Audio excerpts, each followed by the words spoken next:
오늘 우리에게 주시는 하나님의 말씀은 신약성경 골로새서 3장 12절에서 17절 말씀입니다. 그러므로 여러분은 하나님의 택하심을 입은 사랑받는 거룩한 사람답게 동정심과 친절함과 겸손함과 온유함과 오래 참음을 옷 입듯이 입으십시오. 누가 누구에게 불평한 일이 있더라도 서로 용납하여 주고 서로 용서하여 주십시오. 주님께서 여러분을 용서하신 것과 같이 여러분도 서로 용서하십시오. 이 모든 것 위에 사랑을 더하십시오. 사랑은 완전하게 묶는 띠입니다. 그리스도의 평화가 여러분의 마음을 지배하게 하십시오.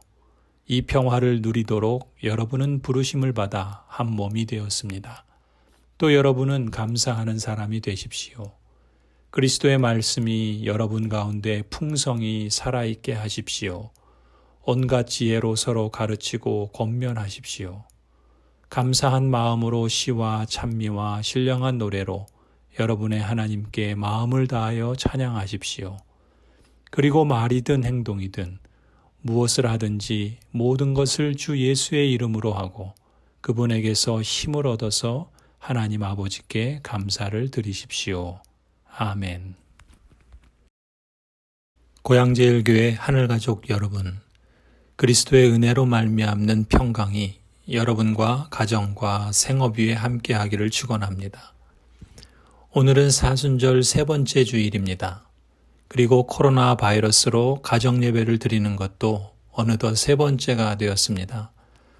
첫 주는 낯설고 어색하고 함께 예배 드리는 것이 얼마나 감사했는가를 느꼈다면 둘째 주는 마치 예배를 빼앗긴 느낌이 들어서 슬프고 그나마 연세 드신 분들은 온라인으로도 예배드리지 못하는 형편이어서 눈물 나고 언제 이 코로나19가 끝나 모두 함께 모여서 예배할 수 있을까 마음이 아팠습니다. 그리고 이렇게 세 번째 주일을 맞이하니 보고 싶다는 마음이 앞섭니다.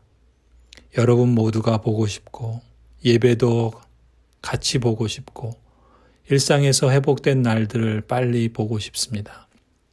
그래서 최대한의 방역 조치라도 해서 빨리 예배당에 모여 예배하려는 준비도 하는데 수도권에서 집단 감염 소식이 들려와서 또다시 마음을 쓸어내렸습니다. 코로나19 상황으로 인해 사순절 지난 2주일 동안 우리는 이 바이러스 재난을 그리스도인으로 어떻게 받아들이고 또 어떤 자세로 대응해야 하는지에 대해서 나누었습니다.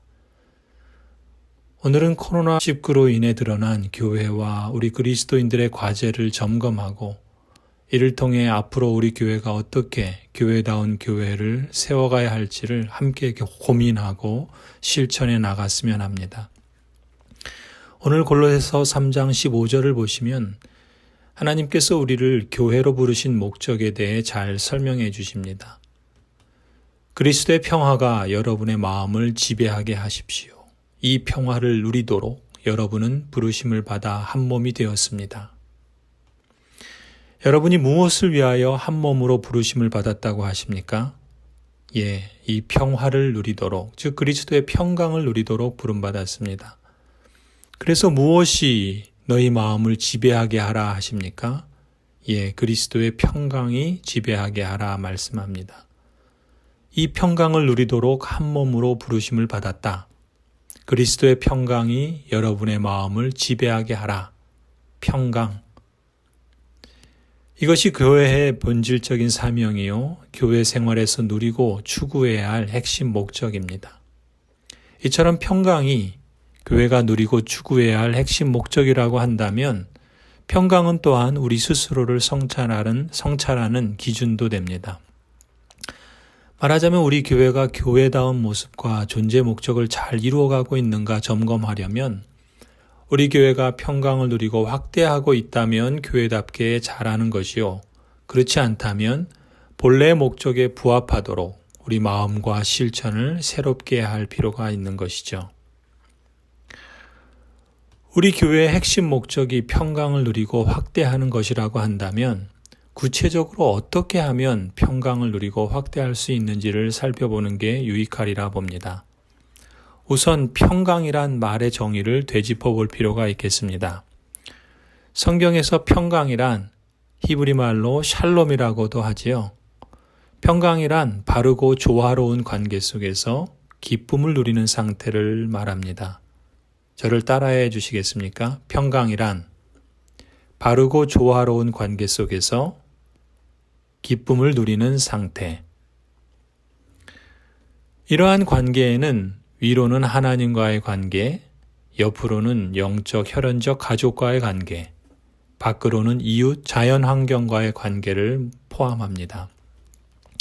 첫 번째로 평강은 위로는 하나님과 바르고 조화로운 관계를 맺고 하나님을 섬기면서 기쁨을 누리는 상태입니다.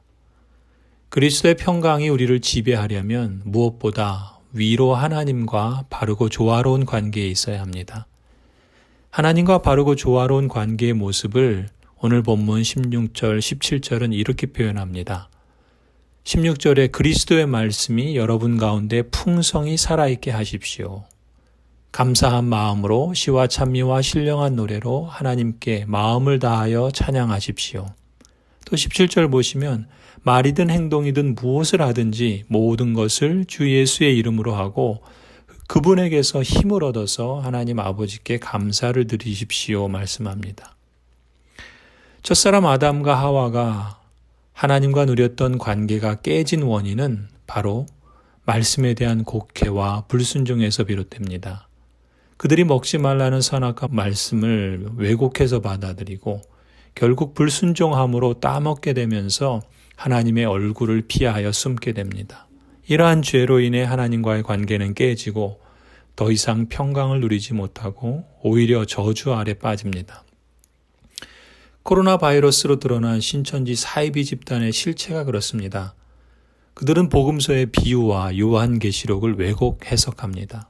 잘못된 해석을 받아들인 사람들은 교주를 예수님처럼 신봉하며 코로나 바이러스처럼 많은 사람에게 전염시키는 포교 활동에 목숨 걸고 충성을 다합니다. 열심으로 보면 우리의 혀를 내두를 정도이지만 마치 예수님을 십자가에 못 박으라고 목청껏 외쳤던 사람들처럼 열심을 낼수록 하나님의 뜻을 거스려 진노를 더하는 줄 알지 못하니 더더욱 안타까울 따름입니다. 이처럼 거짓된 가르침과 우상에 빠진 사람들은 자신의 삶을 저주 아래 빠뜨릴 뿐만 아니라 가족과 사회에도 가슴을 후벼 파는 고통과 혼란을 초래하고 있습니다. 그런데 성도 여러분, 그들 중 많은 사람들이 한때 교회를 다녔던 사람들이라는 사실과 게다가 나름대로 신앙적인 열심을 가진 사람들이 적지 않다는 사실은 정통 교인이라고 자처하는 우리 자신을 돌아보게 합니다. 이런 현상을 두고 어떤 사람들은 이렇게 말하기도 합니다. 신천지처럼 빠지지 않기 위해서 교회 일에 너무 열심을 내면 안 돼. 성경 공부한다고 잘못 해석하느니 차라리 성경을 적당히 아는 게 나아. 과연 이것이 주님의 교회다운 바른 대응이라 할 수 있을까요? 이런 태도로 하나님과 바르고 조화로운 관계 속에 기쁨을 누릴 수 있을까요? 오늘 성경은 그리스도의 말씀이 여러분 가운데 풍성히 살아있게 하십시오라고 말씀합니다. 하나님과 바르고 조화로운 관계의 선결 조건은 바로 말씀이 여러분 안에 풍성히 살아있게 하는 것입니다. 또 마음을 다하여 하나님을 찬송하고 감사로 예배하는 것입니다. 말이든 행동이든 교회든 일상이든 하나님께 예배하듯 무엇을 하든지 모든 것을 감사함으로 사는 것입니다. 이것이 다시금 평강을 되찾고 누리고 확대하는 지름길입니다. 지난 수십 년간 한국 교회와 지도자들이 축복과 교회 성장에 사로잡혀 교리 교육을 무시해 왔습니다. 봉사와 전도의 열심으로 교인 수는 급성장했지만 믿음의 내용을 견고하게 가르치고 그 말씀을 따라 신앙생활뿐 아니라 생활신앙인으로 균형 있게 살도록 힘쓰는 데는 너무나 빈약했습니다.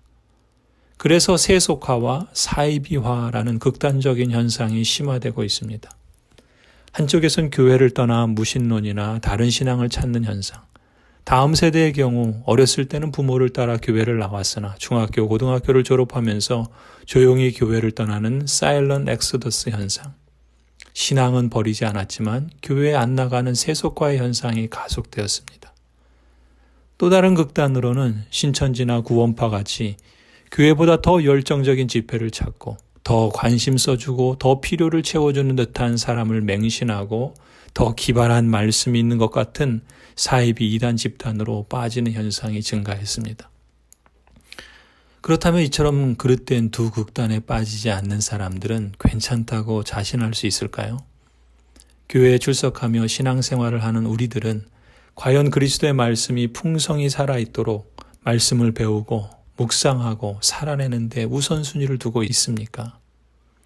매주일 공예배마다 준비되지 못한 모습으로 예배를 때우는 식이 아니라 진정 하나님 나라를 소망하는 마음으로 예배에 참석하고 마음을 다해 찬송을 부르고 감사한 마음으로 하나님을 예배하고 있습니까? 교회에서 열심을 다하듯 일상에서도 말이든 행동이든 무엇을 하든지 모든 것을 하나님께 예배하듯 하고 일상과 일터에서도 예수님께 힘을 얻어서 감사의 제사를 드리고 있습니까? 사랑하는 고양지일교회 하늘가족 여러분, 위로 하나님과의 관계에서 이 물음으로 우리 자신을 먼저 돌아보십시다. 이것이 그리스도의 평강이 우리 자신과 우리 교회를 지배하게 하는 기초적인 실천이라 믿습니다. 코로나 바이러스로 빚어진 현실을 우리는 믿음의 눈으로 다르게 볼 수 있기를 원합니다. 인간이 빚어낸 위기를 오히려 하나님의 역사를 실감하는 기회로 삼기 위해서 여러분과 우리 교회가 앞으로 힘써 추구해야 할 과제가 바로 이것이라 믿습니다. 이러한 믿음과 실천이 없이는 하나님을 기쁘게 해드릴 수 없습니다. 거기에 평강과 기쁨 주실 줄 믿습니다. 둘째로 평강은 옆으로는 혈연적, 영적 가족들과 바르고 조화로운 관계를 맺고 섬기면서 기쁨을 누리는 상태입니다. 그리스도의 평강이 우리를 지배하려면 무엇보다 옆으로 가족들과 바르고 조화로운 관계에 있어야 합니다. 골로새서 3장 12절 14절을 함께 읽겠습니다. 그러므로 여러분은 하나님의 택하심을 입은 사랑받는 거룩한 사람답게 동정심과 친절함과 겸손함과 온유함과 오래 참음을 옷 입듯이 입으십시오. 누가 누구에게 불평할 일이 있더라도 서로 용납하여 주고 서로 용서하여 주십시오. 주님께서 여러분을 용서하신 것과 같이 여러분도 서로 용서하십시오. 이 모든 것 위에 사랑을 더하십시오. 사랑은 완전하게 묶는 띠입니다. 코로나 바이러스로 인해 마스크 착용은 일상이 되었습니다. 그런데 성도는 마스크에 그치지 말고 더 입어야 할 것이 있다고 본문은 말씀합니다. 하나님의 택하심을 입은 사랑받는 거룩한 사람답게 동정심, 친절함, 겸손함, 온유함, 오래 참음, 용서, 사랑을 옷 입으라. 옷이 사람을 만든다고 하죠. 가령 티를 입을 때랑 양복을 입을 때랑 옷에 따라 몸가짐새가 달라지고 마음가짐새가 달라지기 마련입니다. 실제로 내가 입고 있는 옷에 따라 자신감을 가질 때도 있고 왠지 초라하게 느낄 때도 있지 않습니까? 심지어 어떤 옷을 입느냐에 따라 VIP 대접을 받기도 하고 무시당하기도 합니다. 여러분이 세상에 어떤 메이커 옷을 입었느냐가 중요한 게 아니죠. 그런 것 가지고 자랑을 할 필요도 없고 반대로 주눅들 필요도 없습니다. 정말 중요한 것은 여러분이 입고 있는 영적인 옷입니다. 여러분의 말과 인격과 성품에서 동정심, 친절함, 겸손함, 온유함, 오래 참음, 용서, 사랑 같은 새 사람의 옷을 입고 있다면 싸구려 옷을 입고 있어도 하나님은 그런 여러분을 한없이 자랑스럽게 여기실 것입니다. 반면에 우리가 가족이나 교회 식구들에게 서로 용납하기보다는 불만을 거칠게 여과 없이 표현하고 피차 용서하기보다는 사납게 화를 쏟아내며 산다면 아무리 크리스천이라는 명품 옷을 걸쳐도 실상은 땅에 속한 더러운 옷을 입은 것과 같습니다. 어쩌면 마스크 없이 하루도 살 수 없는 세상이 되어버린 것은 그동안 무책임하게 내뱉은 말들을 회개하고 침묵하라는 주님의 경고인지도 모르겠습니다. 그리스도의 평강이 우리를 지배하려면 예수님의 몸으로서 성도 서로서로에게 또 가정의 식구들에게 보다 진실하고 안전한 공동체를 세우려는 열망과 실천이 있어야 할 줄로 믿습니다. 이번 코로나19로 드러난 사실을 보면 신천지에 빠진 사람들의 60%가 20대 청년들이란 점이 놀랍습니다. 신천지가 위장 동아리, 위장 모임, 위장 상담 등을 통해 사람을 포섭하는데 신천지에 빠진 청년들의 이야기를 들어보면 어디 가도 나를 인정해 주지 않고 내 이름을 불러주지 않았는데 신천지에 갔더니 내 마음을 알아주더라. 제일 친한 친구가 거기 있었다. 이런 말을 많이 한답니다. 신천지에 빠져 있는 사람 중 70% 가까이가 교회를 다니던 사람이라는데 그렇다면 교회가 과연 서로 간의 관계 맺기를 얼마나 진실되게 잘했는지 돌아보게 됩니다. 우리 교회는 어떻습니까? 또 우리 자신은 어떻습니까? 코로나 바이러스로 인해 우리의 부끄러움도 여과 없이 드러났지만 오히려 이를 변화의 계기로 삼아 보십시다. 교회는 분명 죄인들의 공동체입니다. 그러나 회개하고 다시는 이전의 죄된 삶을 살지 않겠다고 돌이킨 거듭난 죄인들의 공동체입니다. 사랑과 선행을 격려하되 행함과 진실함으로 추구하십시다. 거기에 평강과 기쁨 주실 줄 믿습니다. 마지막 셋째로 평강은 밖으로는 이웃과 마을 사람들 또 자연 환경과 바르고 조화로운 관계를 맺고 기쁨을 누리는 상태를 의미합니다. 우리는 영혼만 있는 존재가 아니지요. 몸을 갖고 살아갑니다. 그렇기에 우리 주변의 이웃과 또 자연과 더불어 살아갑니다. 우리는 밖으로 이웃과 우리 마을을 위해 기도하고 전도할 뿐만 아니라 사랑 실천으로 서로를 세워가고 섬기는 열린 공동체가 되어야 할 줄로 믿습니다. 코로나19로 인해서 우리 모두가 함께 고통받고 있지만 더욱 힘든 가운데 우리의 도움이 필요한 사회적인 취약계층들을 찾아보고 특별히 코로나19로 인해 위기를 겪는 이웃분들에게 우리의 작은 힘이나마 마음을 다해 도와야 하겠습니다. 그래서 사순절 사랑의 빵 모금은 이러한 분들을 위해 사용하는 것도 한 방법이라 봅니다. 또 우리가 자연을 파괴하면 그 파괴의 결과가 우리의 몸에 영향을 미칩니다. 우리 자손들에게 심각한 영향을 미칩니다. 하나님은 아담과 하와에게 에덴 동산을 잘 다스리며 관리하라고 위임하셨는데 인간의 죄로 인해 땅이 저주를 받아 가시덤불과 엉겅퀴를 내게 되었습니다. 이상기온, 지구온난화, 환경문제, 도시문제, 개발과 보호 문제는 원래부터 남의 일이 아닙니다. 더욱이 지금은 우리의 건강과 복지와 직접 관련된 문제입니다. 3월 11일 기독교 단체들이 코로나19 사태를 맞아 드리는 그리스도교 공동성명을 발표했습니다. 거기서 지금의 상황은 우리들이 두려워하고 놀라기만 할 단순한 사건이 아니라 그동안 삶의 터전인 피조 세계 전체를 경시해왔던 관행에 들려주는 경종이라 말합니다. 코로나19와 같은 변종 바이러스의 출현은 산업 발달과 경제 성장이 도리어 인간의 삶의 조건과 환경의 파괴적 변화를 초래했고 인간의 생태계 파손 행위가 동물들의 터전을 파손하고 동물들을 숙주로 하는 미생물들을 자극하여 질병으로 되돌아오고 있다고 진단합니다.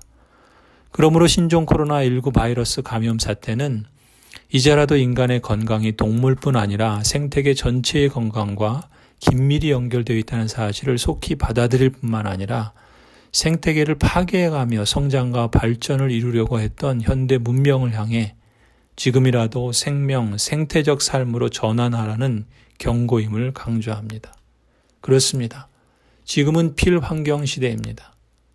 그리스도의 평강이 우리를 지배하려면 밖으로 이웃과 우리 마을, 나아가 자연 환경과 바르고 조화로운 관계에 있도록 고민하고 구체적인 실천을 이루어가야 할 것이라 봅니다.